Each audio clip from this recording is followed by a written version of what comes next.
Hi friends, मैं Vinod sir और आप देख रहे हैं विनोद जीएस गुरु चैनल पर। और मैं सबसे पहले तो आपसे ये रिक्वेस्ट करना चाहूंगा, जैसा कि मैंने कल भी वादा किया था कि हिस्ट्री और ज्योग्राफी और पॉलिटी और मैथ और रीजनिंग आपको to the point exact fact to fact आपको समझा दिया जाएगा कि लाइफ में कभी भी ऐसी जरूरत न पड़े कि आपको कोचिंग करने की जरूरत पड़े।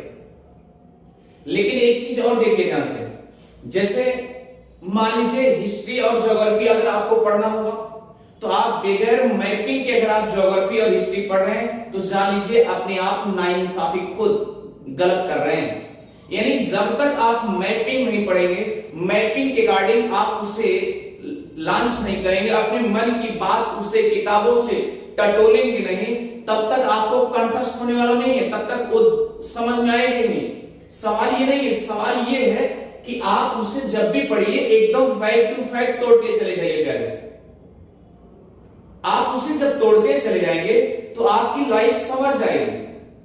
क्लियर? आइए चलते हैं प्यारे, और अच्छे से हम आपको यही रिक्वेस्ट करना चाहेंगे कि आप उसे कैसे पढ़ेंगे कि कैसे नहीं पढ़ेंगे, ये आपको देखिएगा।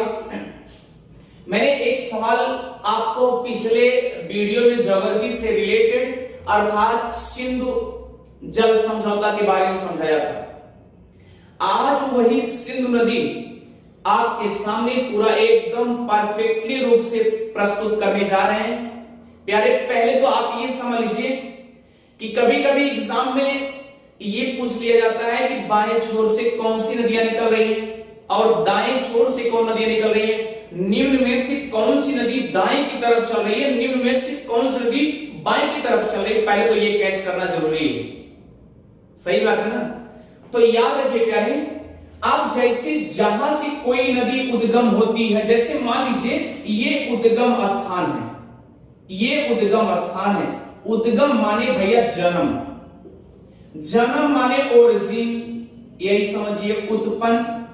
अब जहां से कोई नदी जन्म लेगी, प्यारे ध्यान देना, जहां से कोई नदी अगर जन्म लेती है तो वह क्या होगा, उद्गम होगा।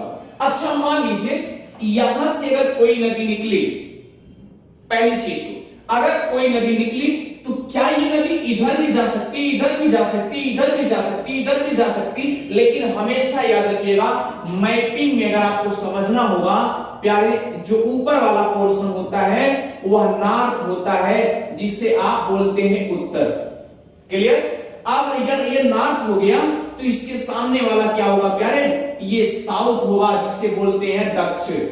क्लियर? और प्यारे ये इसके राइट साइड वाला ईस्ट होगा, अर्थात क्या होगा, ये पूरब होगा। अब इधर क्या होगा प्यारे, तो इसे बोलते हैं वेस्ट, इसे बोलते हैं पश्चिम।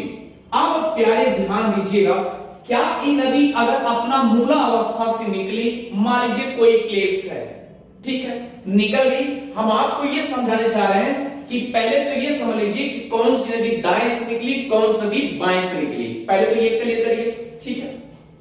तो दाएं बाएं वाला मैटर आप समझ लीजिए, दाएं से निकल रही, बाएं से निकल रही।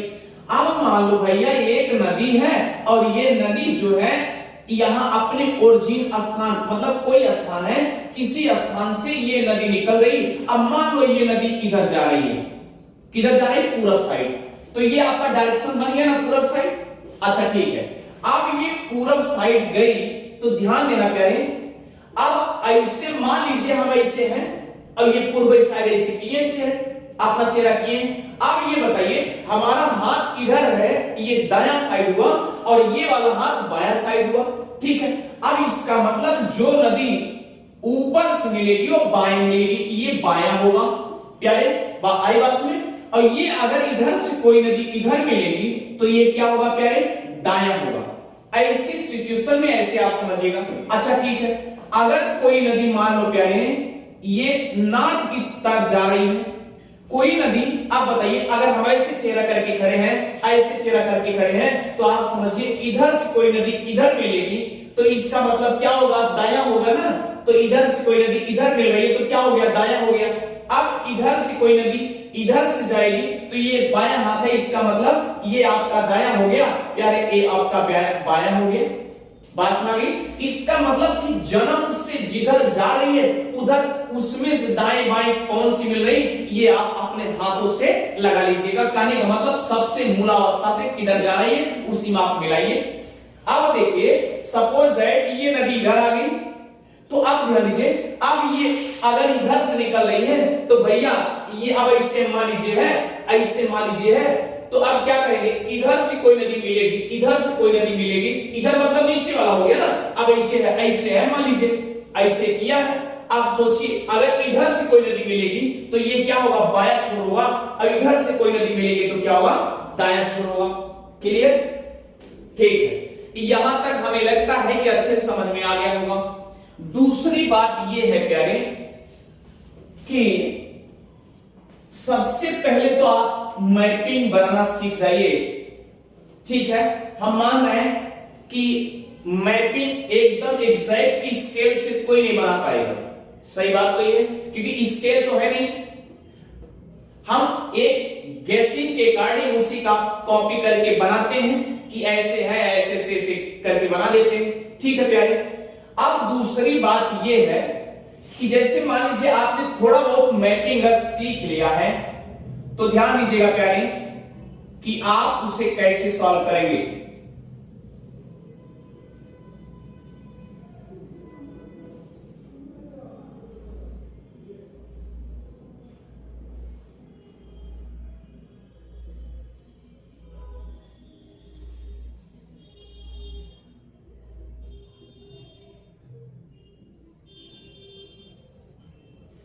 ये देखिए आपके सामने एक इंडिया प्रस्तुत है।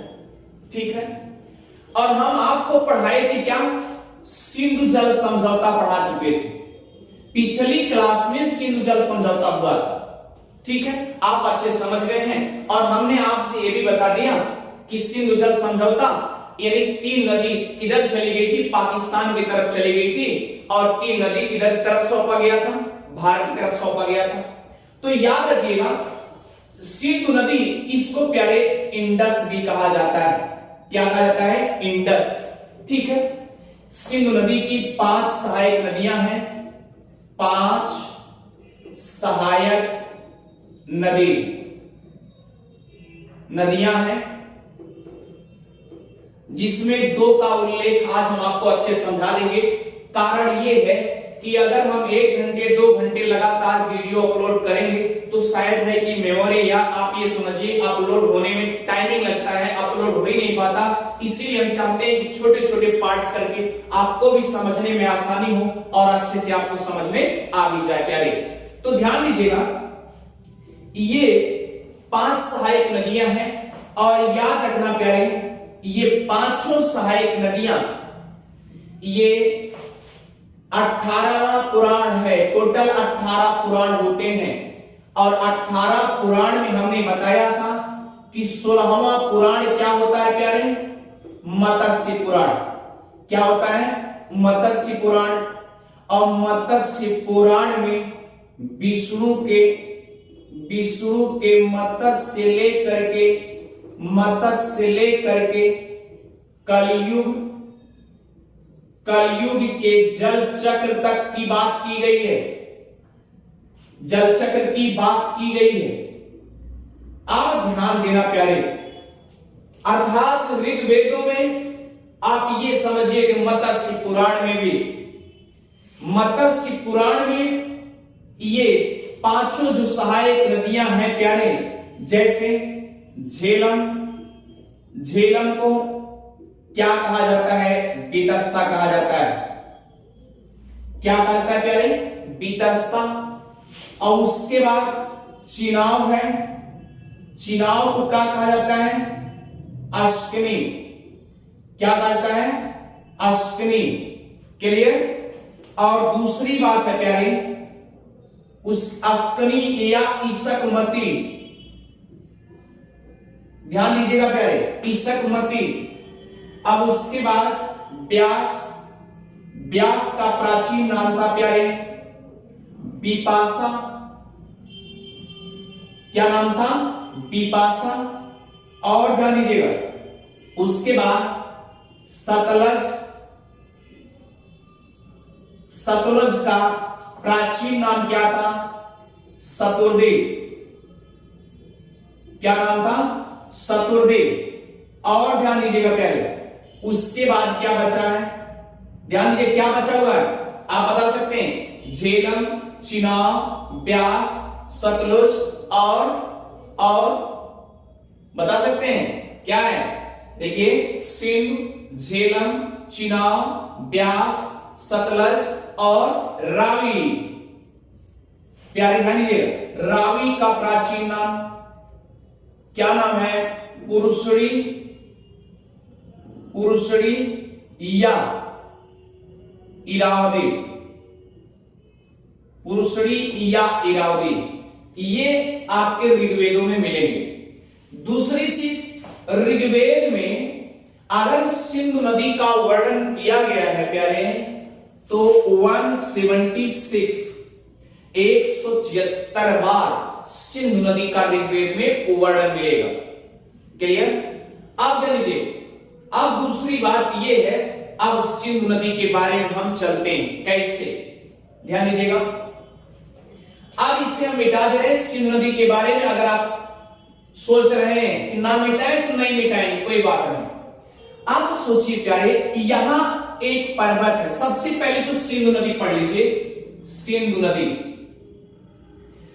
यहां एक पर्वत है जिसे बोलते हैं प्यारे कैलाश पर्वत। क्या बोलते हैं?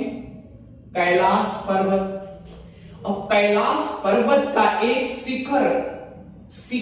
ग्लेशियर है जिसे बोलते हैं प्यारे चेमा युंगडोंग ग्लेशियर।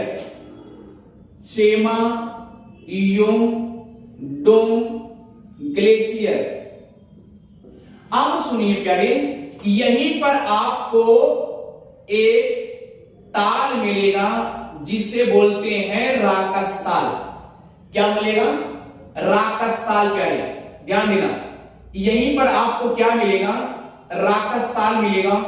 और यहीं पर आपको मिलेगा मानसरोवर झील। क्या मिलेगा? मानसरोवर झील मिलेगा। क्लियर? अब ये मानसरोवर झील, अगर देखिए कभी कभी आप इस प्लेस को प्यारे भैया, इस प्लेस को, इस स्थान को ध्यान दीजिएगा, इस स्थान पे एक छोटा सा यही ग्लेशियर है, कभी कभी पूछ लिया जाता है, तो याद रखना जिसका नाम है बोखरचू। क्या नाम है? बोखरचू। क्या नाम है प्यारे? बोखरचू। तो याद रखिए ये दोनों, अर्थात आप ये कह सकते हैं कि मानसरोवर झील और बोखरचू, यहां से ये दोनों सानिध्य में आते हैं। और दोनों सानिध्य में लेने की वजह से यहां से नदी अर्थात मानसरोवर झील ही मानक मान लिया जाता है। और वहां तिब्बत वाले उसे सिखखंबा बोलते हैं प्यारे, उस स्थान को सिखखंबा बोलते हैं। क्या बोलते हैं? सिखखंबा बोलते हैं। अब ये नदी निकली यहीं से ओरिजिन हुआ, यानी निकलने के बाद यहां पर आपको एक प्लेस मिलेगा, अर्थात जम्मू कश्मीर के बॉर्डर पे यहां पर एक प्लेस मिलेगा, उसका नाम है दमचौक। लेकिन कभी कभी दमदम चौक भी बोल दिया जाता है प्यारे, घबराइएगा नहीं। हाँ, तो इसको कभी कभी क्या बोले? दमदम चौक या दम चौक। लेकिन आज की मैपिंग में अगर आप देखेंगे, एग्जैक्टली एटलस आप ऑक्सफोर्ड की देखेंगे, तो वहां आपको दम चौक मिलेगा। ठीक है प्यारे, आप दम चौक से मिली है तो याद रखना एक चीज। और दूसरी चीज, ये एक चोटी है ऊपर जिसे काराकोरम बोलते हैं। क्या बोलते हैं? काराकोरम। एक पर्वत की श्रृंखला सबसे ऊपर में क्या है प्यारे? काराकोरम। उसके बाद आपको ध्यान दीजिए एक चोटी मिलेगी, एक श्रृंखला मिलेगी जिसे बोलते हैं, प्यारे ध्यान दीजिएगा, काराकोरम हो गया।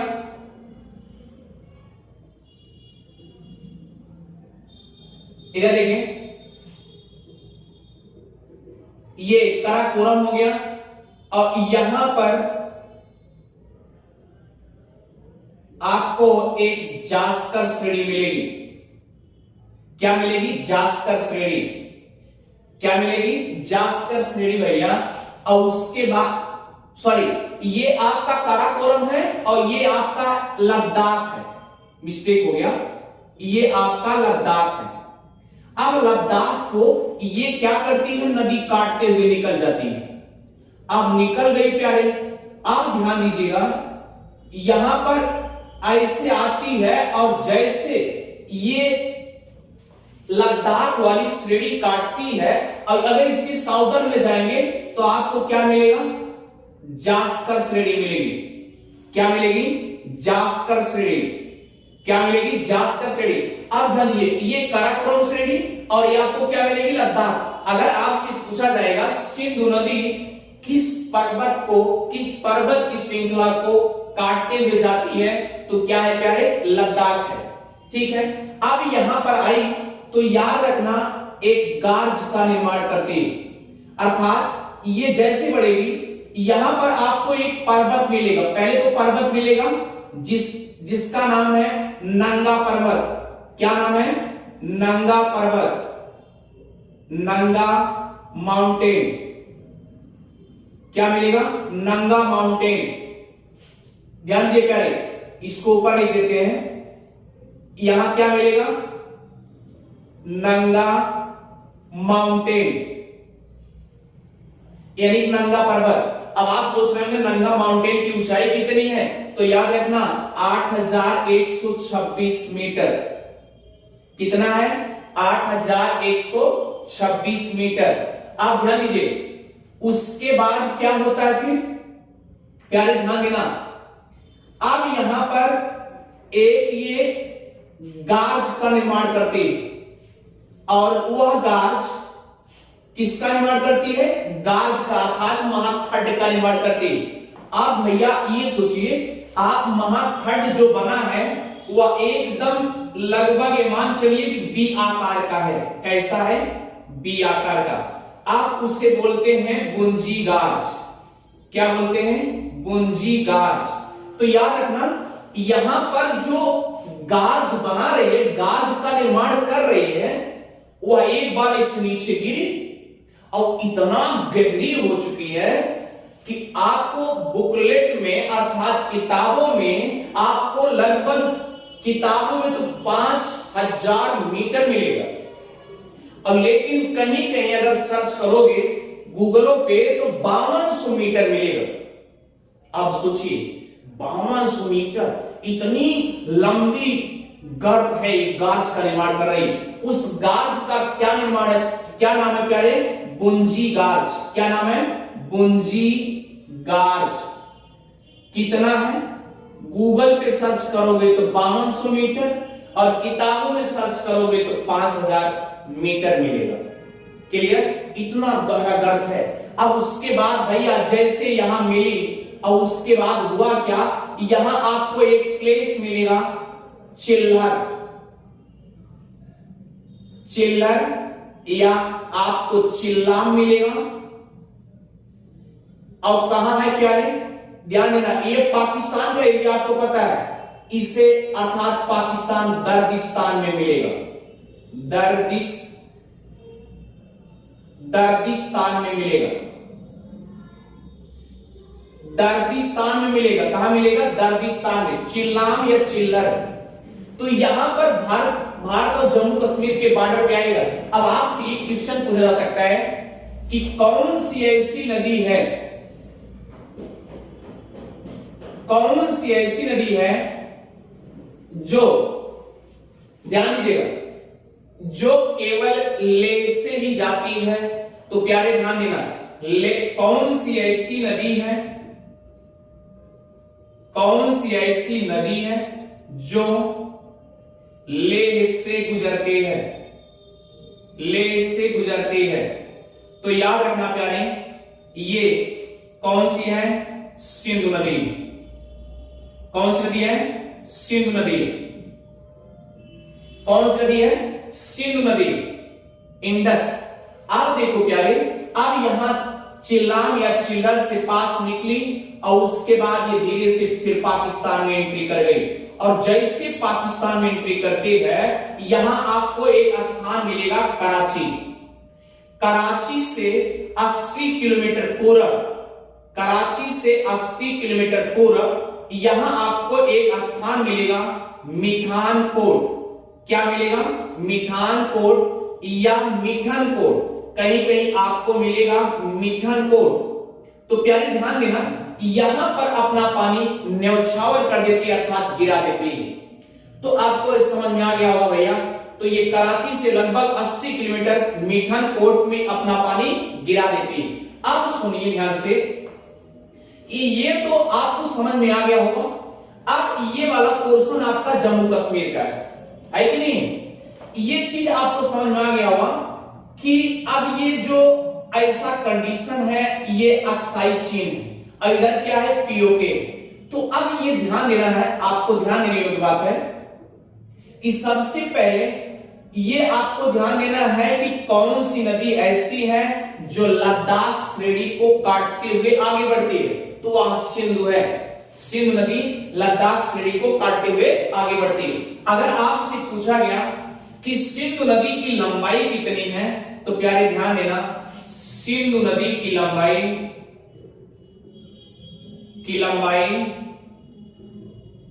2880 किलोमीटर।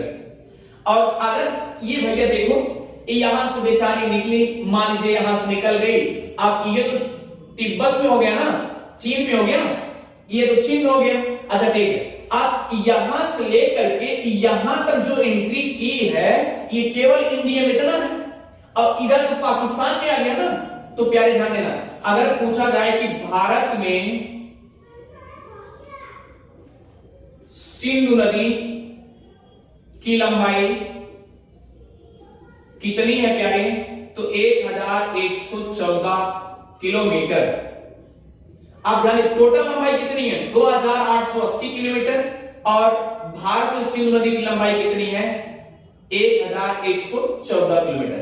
यहां तक किसी कोई आपत्ति नहीं होगी, क्योंकि अब देखिए इसे हम सीरियस होकर क्यों पढ़ा रहे, आप ये सोच रहे होंगे।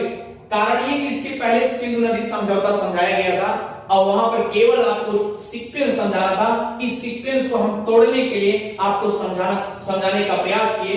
आप ध्यान दीजिए करें, अब ये सिंधु नदी अगर यहां से एंट्री करती है तो वह कौन सा स्थान है? दमदम चौक या दम चौक। आपको एटलस गूगल पे सर्च करोगे प्यारे तो यहां दम चौक मिलेगा, दम चौक। तो और लेकिन कहीं कहीं किताबों में दमदम चौक मिलेगा। और जहां पर ये भारत और पाकिस्तान के बॉर्डर पे मिलेगी, निकलती है बाहर जाती है, पाकिस्तान की तरफ जाती है, तो वहां चिल्लाम या चिल्लर। और ये कहां है? दर्दिस्तान के पास। अर्थात इधर क्या है? इधर ध्यान दीजिए, जम्मू कश्मीर के बॉर्डर पे है और इधर क्या है? पाकिस्तान। अर्थात जब वहां पाकिस्तान में कब एंट्री करती है तो ये दर्दिस्तान अर्थात चिल्लाम के पास में निकलती है। तो प्यारे ध्यान देना, ये आपको ऐसे समझना होगा। दूसरी बात ये है कि इसकी सहायक नदी अगली क्या थी? झेलम। ठीक है प्यारे, आप झेलम आगे पढ़ते हैं। यहां तक समझ में आ गया होगा। झेलम, नंगा पर्वत, नंदा पर्वत मत पढ़िएगा, नंगा पर्वत है, नंगा, याद रखिए, इसी में लिख दिया हूं, ध्यान दीजिएगा प्यारे। अब आइए चलते हैं झेलम नदी। झेलम नदी का प्राचीन नाम क्या है? बीतस्ता। क्या नाम है? बीतस्ता। चलिए प्यारे,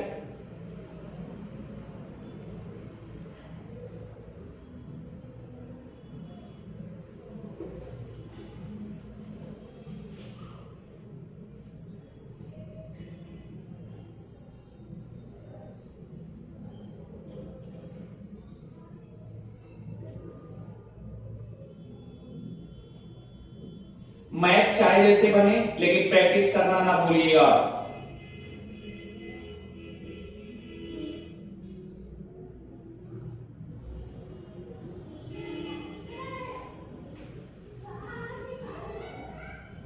इधर देखिए, बहुत सरसरी नाम देखिएगा।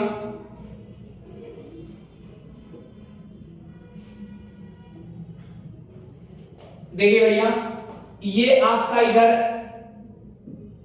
ये वाला पोर्शन आपका क्या हुआ, हमने आपसे बता दिया कि ये पूरा पोर्शन लेह का है। अब इधर वाला पोर्शन क्या हो गया आपका, ये जम्मू कश्मीर का है। तो याद रखना प्यारे, यहां पर एक स्थान मिलेगा बेरीनाग स्थान। झेलम की बात की जा रही है, ध्यान दीजिएगा। झेलम का प्राचीन नाम क्या है, बीतस्ता। क्या नाम है, बीतस्ता। अब ये कौन सा स्थान है, बेरीनाग स्थान, बेरीनाग। और याद रखना वहां पर एक झरना है, झरना जिसे शेषनाग झरना बोल दिया जाता है। अर्थात कभी कभी किताबों में बेरीनाग शेषनाग झरना यह बोल दिया जाता है वहां से। अब ये कहां है, तो याद रखिएगा पीर पंजाल की पदस्थली है। पीर पंजाल एक पर्वत है, पीर पंजाल एक पर्वत है जिसका पदस्थली। अब आप सोच रहे हैं पदस्थली क्या होता है, पद मींस पैर, यानी उसके एकदम निम्नतम स्थान से निकले हैं, पदस्थली से निकलते हैं। अब ये निकलती है भैया, आप इधर आई, फिर उसके बाद याद रखिएगा बूलर झील मिलेगी। बूलर झील में ये क्या करेगी, चली जाएगी बूलर झील में, समाहित हो जाएगी। अब बूलर झील में समाहित होने के बाद ये श्रीनगर के पास आएगी।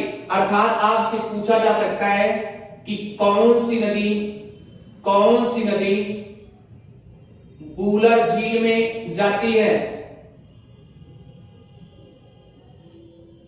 बूलर झील में जाती है तो वह कौन सी है, झेलम है। अब श्रीनगर शहर किस नदी के तट पर अवस्थित है, तो प्यारे याद रखिएगा श्रीनगर शहर किस नदी के तट पर अवस्थित है, वह क्या है,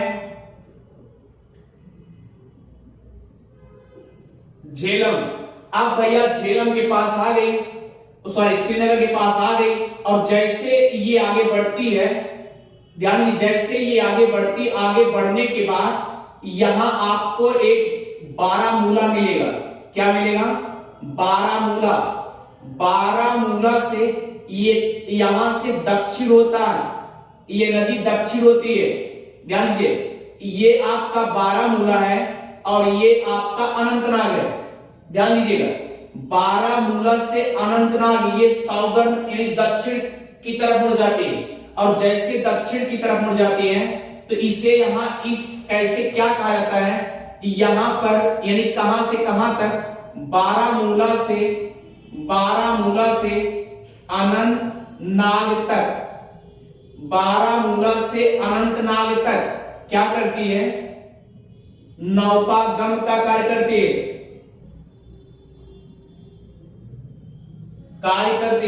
यानी नौकाएं ढेर चलती हैं, अधिक चलते हैं प्यारे।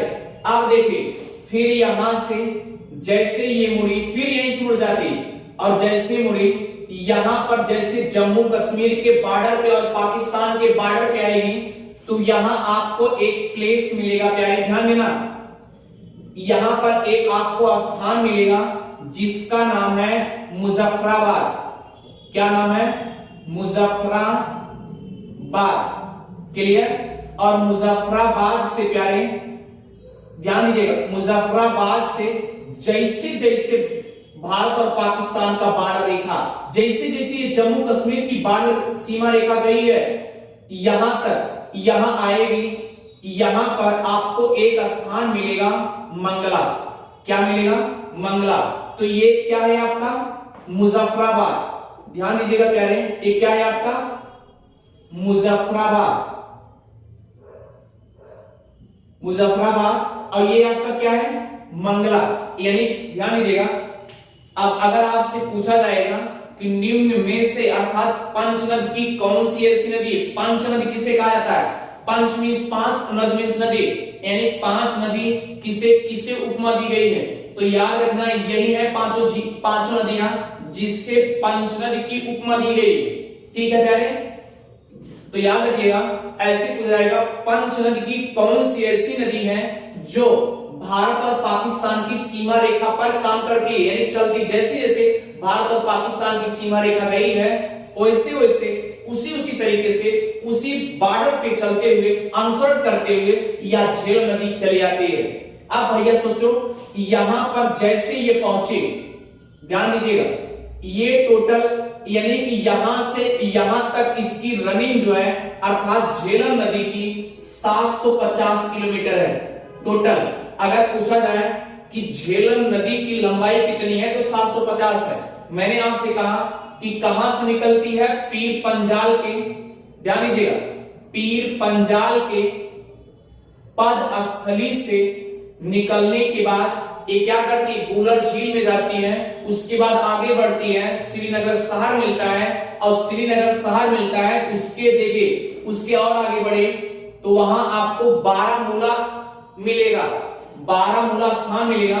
बारामूला से फिर अनंतनाग यानी दक्षिण जाएगा, फिर यह नदी दक्षिण आई तो यह पोर्शन इतना बारामूला से और अनंतनाग से, तो ये एरिया नौकागम का काम होता है, यानी नौकाएं बहुत चलती हैं, बहुत चलती हैं, आप जान लीजिए।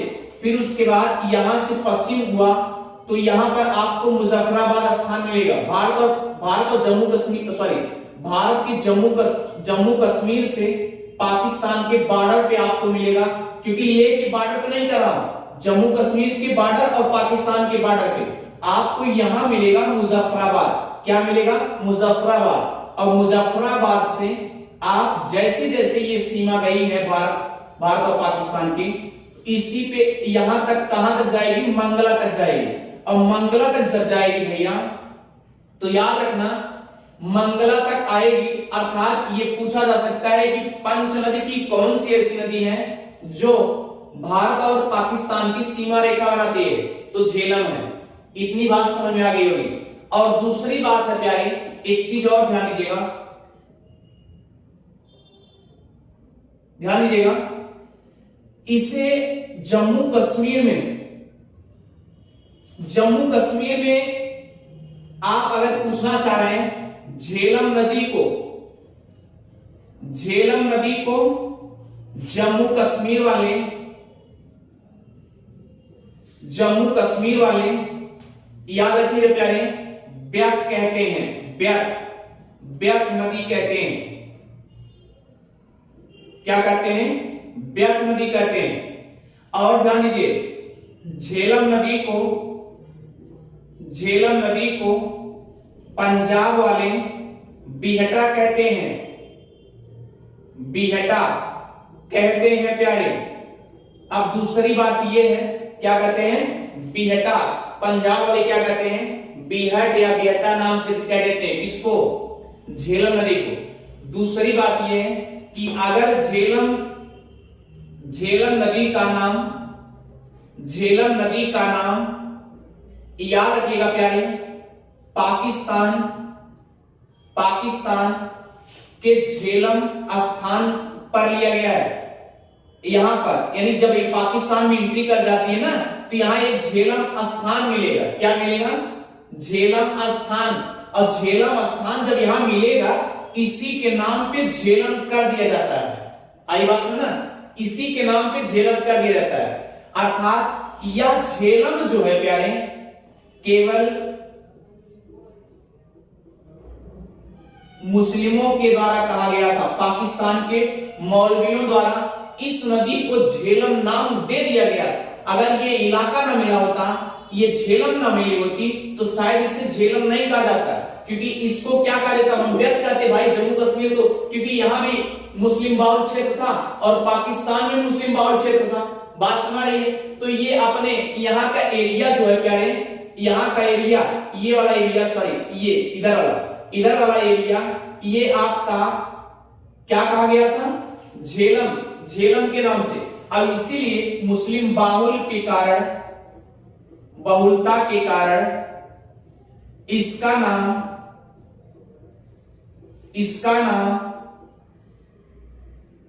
झेलम नदी पड़ा। आई बात सुनना।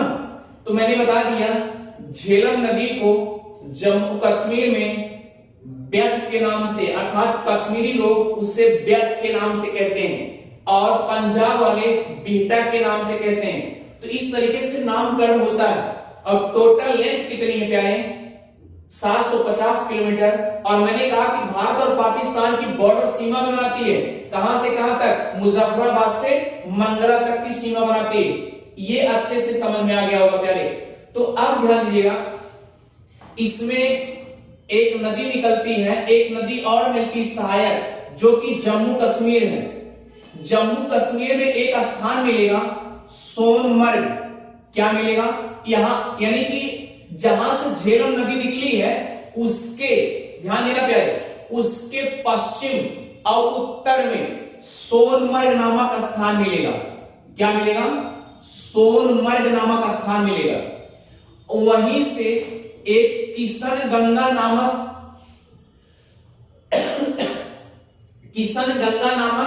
नदी निकलती है। यही किशनगंगा नामक नदी मिलती है।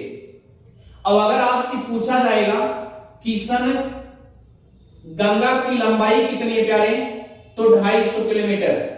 ध्यान दीजिएगा, अब जब ये किशन गंगा आई, ध्यान दीजिए, किशन गंगा आई और ये आपको पता है कि इधर अक्साई चीन है ही है, क्लियर, सॉरी पीओके का नामकरण है ही है।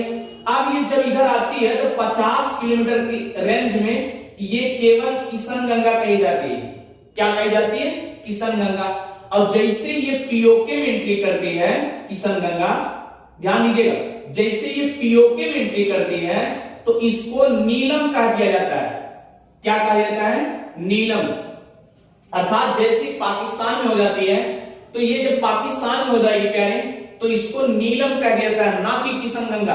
यानी किशन गंगा अपने इंडिया में जम्मू कश्मीर में कही जाती है, लेकिन जैसे वो पाकिस्तान का हम सफर बनने की कोशिश करती है तुरंत उसको नीलम कहा जाता है। और याद रखिए, इसीलिए झेलम और किशन गंगा को क्या कहते हैं? संयुक्त जब मिल जाती है तो उसे किशन गंगा नहीं बल्कि झेलम नीलम कहते हैं।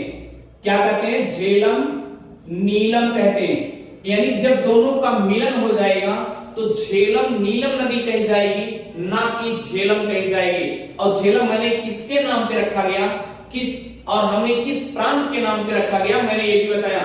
कि दूसरी चीज ध्यान दीजिएगा, अगर आपसे पूछा जाएगा कि इस पे कौन सी परियोजना बनाई गई थी तो याद रखिएगा तुलबुल परियोजना। किस पे? तुलबुल परियोजना। ध्यान दीजिए, वो भी बूलर झील पर ही, बूलर झील पे। और क्योंकि बूलर झील पे क्यों? क्योंकि ये भाई ध्यान दीजिएगा नदी वहीं से गुजर रही है। कौन सी नदी? झेलम नदी गुजर रही है प्यारे। तो झेलम नदी जब गुजर रही है तो स्वाभाविक सी बात उसी पे अपना परियोजना भी, विद्युत परियोजना भी बनाने का प्रयास किए, तो उसका क्या नाम है? तुलबुल परियोजना। ध्यान दीजिएगा। तो हमने आपसे बता दिया कि किशन गंगा सोनमर्ग नामक स्थान से निकलती है, जो कि यह 50 किलोमीटर लेंथ पे जैसे किशन गंगा जाती है पश्चिम साइड। और याद रखिए झेलम नदी के नॉर्थ से निकलती है, नॉर्थ और पश्चिम से, मतलब उत्तर और पश्चिम से निकलती है।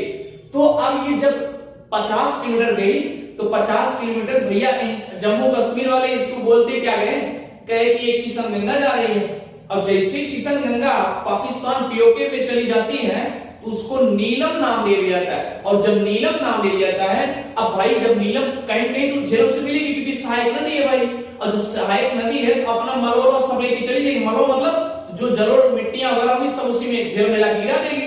और जब झेलम में गिरा देगी और झेलम और क्या नाम है, झेलम और किशन गंगा ये जब संयुक्त मिल जाती हैं, इसी को नीलम झेलम के नाम से कहा जाता है प्यारे। ठीक है। अब दूसरी बात है, झेलम नदी जब यहां से निकली, ध्यान दीजिए, झेलम नदी जब निकलती है तो वो चिनाव से मिलती है। किससे मिलती है? चिनाव से मिलती है प्यारे। और जब चिनाव से मिलती है तो वह कौन सा स्थान होता है? झंग या झांग नामक स्थान पर मिलती है। झंग या झांग नामक स्थान पर मिलती है। अब हमें नहीं लगता कि आपको कोई चीज डाउट होगा। और ध्यान दीजिए, अगर डाउट होगा तो प्यारे आप अच्छे से कभी लाइव क्लास लेंगे, उसमें चाहे जितना डिस्कस करना होगा डिस्कस करिएगा। बेटा क्यों नाम पड़ा हम आपको डीपली बताएंगे, लेकिन अभी पहले आप फैक्ट टू फैक्ट इसे नोट करते जाइएगा, ठीक है। झेलम नदी नौकागमन का कार्य करती है निम्न में से किन स्थानों पर? तो याद रखिएगा बारामूला और उसके बाद अनंतनाग, दो ऑप्शन दे देंगे। और भी ऑप्शन इस करके चुनिंदा कर सकते हैं, उनके डिपेंड करता है, लेकिन बारामूला और अनंतनाग को विशेष करके ध्यान दीजिएगा। थैंक यू प्यारे, हमें लगता है कि समझ में आ गया होगा। किस नदी को जम्मू कश्मीर वाले व्यर्थ के नाम से कहते हैं? पंचनद के किस नदी को जम्मू कश्मीर वाले व्यर्थ के नाम से कहते हैं? तो याद रखना प्यारे, वह झेलम ही है। ठीक है प्यारे, थैंक यू, समझ में आ गया होगा। और याद रखिए, अगर नहीं समझ में आया होगा तो आप कमेंट करके जरूर समझाइएगा। हमें लगता है कि आपको अच्छे समझ में आ गया होगा प्यारे। और अगर नहीं आएगा तो हम आपको कॉमेडियन जैसे पढ़ा के सिखाएंगे, लेकिन हम चाहते हैं कि आप पहले फैक्ट टू फैक्ट इसे नोट करते जाइएगा। थैंक यू, शुक्रिया।